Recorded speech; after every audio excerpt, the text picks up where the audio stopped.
Hey hi mini vlog day 20 with Rocky வெற்றிகரமாக 20 நாள் நம்ம மினி விலாக் வந்துருச்சு.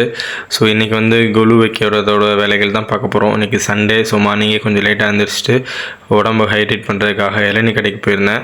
இந்த இளநீ கடை எங்கே இருக்குதுன்னு பார்த்தோன்னா நம்ம பாரதி நகர் தாண்டி நேர் நகர் போவோம் ஸ்ட்ரீட்டாக. ஸோ அது பக்கத்தில் இருக்கும். ஸோ அவங்க இளநீ குடிச்சிட்டு இன்றைக்கி என்னோடய காலேஜ் ஃப்ரெண்ட்ஸ் வந்து வந்திருந்தாங்க. ஸோ அவங்கள மீட் பண்ணுறதுக்காக நான் வந்து நம்ம போலீஸ் குவார்ட்டர்ஸ் போயிருந்தேன். அந்த ப்ளூ கலர் டிஷர்ட் இருக்குல்ல, ஸோ அவன் வந்து போலீஸாக இருக்கான், என்னோடய காலேஜ் ஃப்ரெண்டு. ஸோ அவங்க 2 பேருமே என்னோடய காலேஜ் ஃப்ரெண்டு. இந்த 3 பேரை இன்றைக்கி மீட் பண்ண போயிருந்தேன். இவன் பேர் அஜித்குமார், அவன் கார்த்தி, இவன் பேர் கதிர்வேல். ஸோ அவங்க 2 பேரும் சென்னையில் ஒர்க் பண்ணுறாங்க. இவன் வந்து சென்னையில் போலீஸாக இருந்தால் இப்போ இங்கே ராம்நாடு வந்து ட்ரான்ஸ்ஃபர் ஆகிட்டான். ஸோ அவங்களோட போய்ட்டு ஒரு ஜூஸை குடிச்சிட்டு கோயம்பேடில் அப்படியே மதிய வீட்டில் சாப்பாடை முடிச்சுட்டு சரி ஓகே நவராத்திரிக்கு ஒரு சில லாஸ்ட் மினிட்ல வாங்கக்கூடிய திங்ஸ்லாம் இருந்துச்சு. ஸோ அதை வாங்கலான்னு சொல்லிட்டு நான் அரண்மனை போயிட்டேன் அப்படியே. ஸோ அரண்மனையில் வந்து இது ஒரு பேபி ஷாப். இங்கே போய் நம்ம அந்த பாத்திர செட் இருக்கான்னு பார்த்தோம். நமக்கு அந்த இட்லி தட்டு இட்லி பானைலாம் வேணும்னு நம்ம தேவைப்பட்டுச்சு. ஸோ அது இருக்குமான்னு போய் பார்த்தோம், அங்கே இல்லை. சரி ஓகேன்னு பார்த்துட்டு அப்படியே வாசுதேவன் போனோம். அங்கே நம்மளோட குட்டி குங்குமச்சிமல் ஒரு இதுக்காக தேவைப்பட்டுச்சு, அதையும் பார்த்தோம். ஸோ அதை வாங்கிட்டு திரும்ப நம்ம அருணா ஸ்டோர் போயிட்டோம். இது வந்து அந்த கீழே விரிக்கிறதுக்கு க்ரீன் கலர் வெல்வெட் ஷீட் தேவைப்பட்டது. ஸோ அங்கே போய் அந்த ஷீட்டு பார்த்துட்டு இருந்தேன். ஸோ நான் நினச்ச மாதிரி அந்த ஷீட் இருந்துச்சு. ஸோ அந்த ஷீட்டையும் வாங்கிட்டு அப்படியே வேறு அருணா ஸ்டோரில் என்னென்ன வேணும்னு பார்க்கும்போது சைனாக்லி அப்புறம் வந்து ஒரு சில ஒட்டுறதுக்கான தேவையான திங்ஸ் தேவைப்பட்டுச்சு. அப்புறம் க்ளூ கன்னு அதெல்லாம் வேணும், அதெல்லாம் வாங்கணும். ஸோ வாங்கிட்டு அதுக்கப்புறம் நம்ம இது வந்து கோட்டைவாசல் பிள்ளையார் கோயிலுக்கு பக்கத்தில் மீன் மார்க்கெட்டுக்குள்ளே நிறையா வியாபாரிகள் கடை இருக்கும். ஸோ அந்த கடையில் போய் நம்ம வந்து பாரி வளர்க்குறதுக்கு வயலுக்கு போகிறதுக்காக கேப்பையும் அந்த தெனை புல் இதெல்லாம் வாங்குறதுக்காக போயிருந்தோம். அங்கே ஒரு ஐயா கடையில் அதையுமே வாங்கினோம். ஸோ அவர் வந்து கொலு பொம்மைகள் சாம்பிள் வச்சுருந்தார்.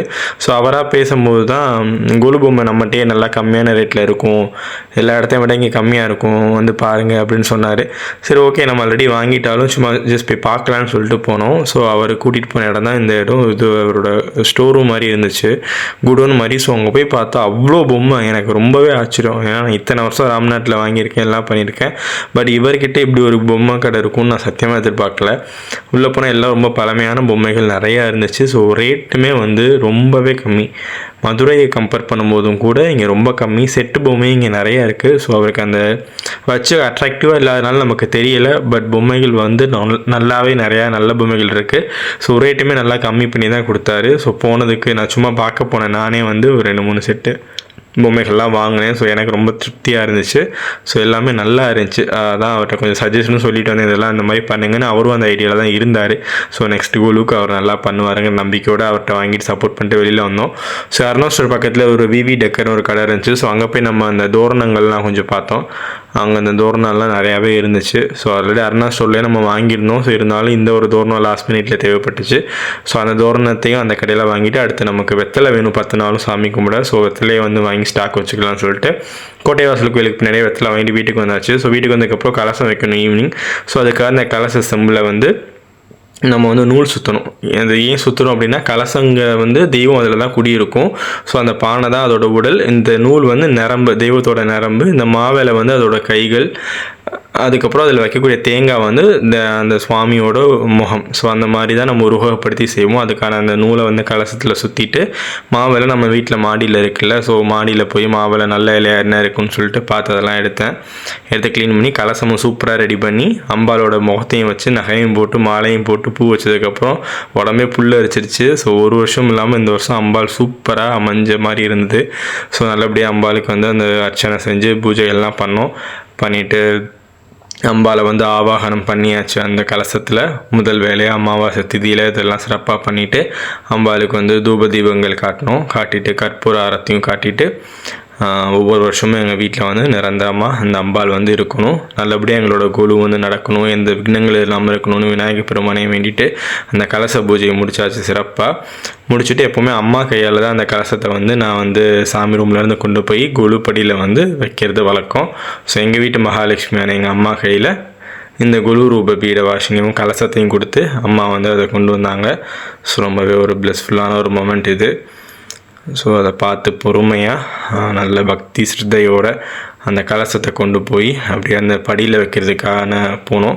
ஸோ அதுக்கு முன்னாடி அந்த பொம்மையெல்லாம் கொஞ்சம் ஓரமாக பாதை விட்டு வச்சுருந்தேன். ஸோ நம்ம ஆல்ரெடி அந்த சாரீ ட்ராப் பண்ணியிருக்க அந்த படியில் போய் 3வது படியில் போய் நாங்கள் வைக்கிற மாதிரி அம்மாவே அவங்க கையால் சூப்பராக வச்சாச்சு. ஸோ அம்பாள் வந்து கலசத்தில் ஜம்முன்னு வந்து அந்த கொலு படியில் உட்காந்துட்டா. ஸோ ஃபஸ்ட்டு நாங்கள் அந்த கொலு படியில் அந்த கலசத்தை வச்சு நல்லபடியாக வேண்டிட்டு அதுக்கப்புறமா தான் நாங்கள் ஒவ்வொரு பொம்மையாக வைக்க ஆரம்பிப்போம். ஃபஸ்ட்டு விநாயகனே வல்வினையை வேறுக்க வல்லான்னு அந்த விநாயகர் பெருமானை வச்சுட்டோம். ஸோ அதுக்கப்புறம் வெற்றிவேல் முருகனுக்கு அரோகரா நம்மளோட மயில் வாகனன் நம்ம முருகப்பெருமானை எடுத்து வச்சாச்சு. ஸோ அதுக்கப்புறம் வந்து சரஸ்வதி மகாலட்சுமி வைக்கணும். ஸோ வச்சு ஃபைனலாக ராஜராஜேஸ்வரியை அந்த மேல் படியில் டாப் மோஸ்ட் வச்சுருவோம். ஸோ ஏன்னா அவங்க தான் குலுவோட அந்த குயின். ஸோ அதுக்கப்புறம் நம்ம அஸ்யூஷுவல் ஒவ்வொரு பொம்மைகளும் ஒவ்வொரு படியில் அடுக்கிட்டோம். அஷ்டலட்சுமி செட்டு வச்சுருந்தோம். ஸோ அதுக்கப்புறம் அந்த குருவாயூர் செட்டு வச்சோம். ஸோ அதுக்கப்புறம் தசாவதாரம், அதுக்கப்புறம் அந்த கிருஷ்ணரோட லீலைகள்லாம் ஒரு படியில் வச்சேன். ஸோ அதுக்கப்புறம் மனிதர்கள் இதெல்லாம் வச்சுட்டு நைட்டு பார்த்தோன்னா ஆல்மோஸ்ட் ஒரு 10:30 மணிக்கே நான் எல்லா பொம்மையுமே வச்சுட்டேன். அதுக்கப்புறம் சின்ன சின்ன இந்த வில்லேஜ் அந்த கல்யாண செட்லாம் வச்சு முடிக்க எனக்கு ஒரு 1:30 மணி ஆயிடுச்சு. ஸோ எல்லாத்தையும் வச்சுட்டு மோரோவர் இன்னைக்கு முடிச்சிட்டோம். நாளைக்கு மற்ற பார்த்துக்கலாம்னு சொல்லிட்டு நான் தூங்க போயிட்டேன். நாளைக்கு vlogல பார்ப்போம்.